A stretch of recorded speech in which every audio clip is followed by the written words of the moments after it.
Good afternoon. I'm making my way down from the Harquahala Mountains in the Harquahala Wilderness area. I was hoping to record from up there, but if you think it's windy down here, you should have heard it up there. Right now we're going to stop and talk about an anime. Crystania, the Chaos Ring. Legend of Crystania, the Chaos Ring is a three-part sword and sorcery anime OVA from ADV Films.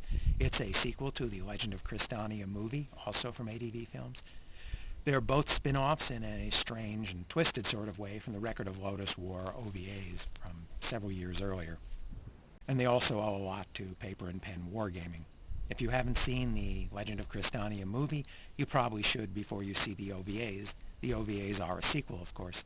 There may be a few spoilers ahead to the theatrical movie as I discuss the sequel OVA. The OVAs run about 2 hours in total, spread over 3 OVAs, and they've all been combined on one DVD by ADV Films. Most of the characters from the theatrical movie are back for another go. The OVAs open with the Dark Elf Pirotessa, still using the name Cher as she did in most of the movie. She's still trying to get her Lord Ashram back. She still has the Chaos Ring she had in the movie, and she seems to have entered a nunnery. No matter, that won't last.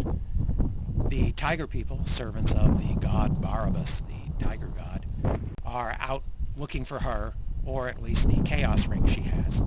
But she hopes to use the Chaos Ring to free her Lord Ashram from the Chaos Dimension where he and Barabbas are both sealed.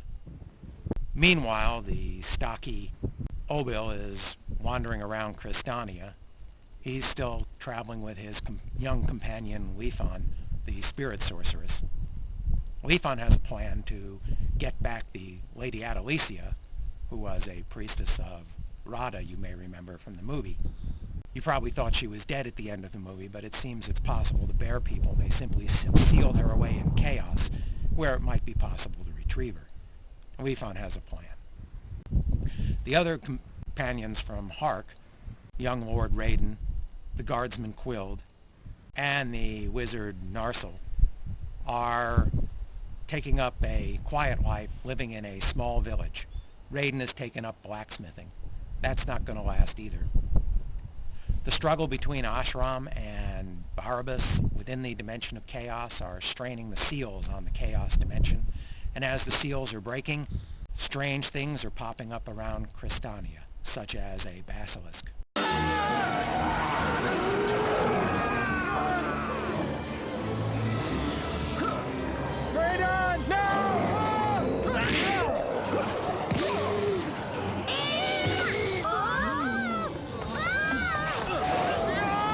Raiden and his friends Narsil and Gweed decide to go set things right with the Seals of Chaos again. And they head off with 2 twins as guides, Iram and Kiram. These kids seem to have wisdom beyond their apparent years, at least sometimes. Pirotessa wants to use the Chaos Ring to contact Lord Ostrom in the Land of Chaos, and so she heads to the village of the Butterfly People. You may remember all the people of Crystania worship one of the sacred beasts, gods who use beasts as totems. Now, butterflies may not be much of a beast, but these people worship the butterfly goddess. And apparently their priests know how to use the Chaos Ring to cross into the Chaos world. When Pirotessa's request to have the priests help her get into the Chaos dimension is denied by the High Priest, Pirotessa kidnaps one of the priestesses of the Butterfly People, Youth, and forces her to help. It's good to see that Pirotessa's got a little of her moxie back. She was turning into a wimp in the movie. I'm sorry, you'll have to forgive me. But I can't stay. I must get to the world of chaos. But the old man said no. You're going to do it. What? You're a butterfly too. You know how to use the Chaos Ring. But... do it! The various characters won't actually reunite till the third and decisive final OVA of the series. The Land of Crystania, Land of the Sacred Beasts, seems to be an interesting place for a fantasy story. Unfortunately, the Chaos Ring OVAs aren't that story. Most of the characters still seem flat to me, especially the ones from Hark. Only Lifan and Pirotessa seem to have any life to them. Everyone else is just a cardboard cutout made to fit a niche in the game, as if someone rolled them all up to be played.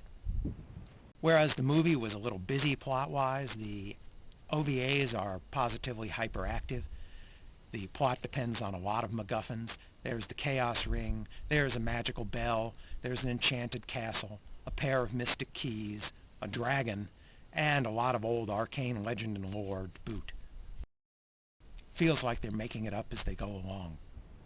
With the original director and art design as the theatrical movie, the character designs still seem a little flat to me. The backgrounds, on the other hand, are much more consistently detailed in the movie. Overall, I give the Legend of Crystania, the Chaos Ring OVAs, 2.5 stars. It's a notch down from the theatrical movie. Fans of the Record of Lodos OVAs may still want to see it, and if you really like the Legend of Crystania movie, you may want to see it as well.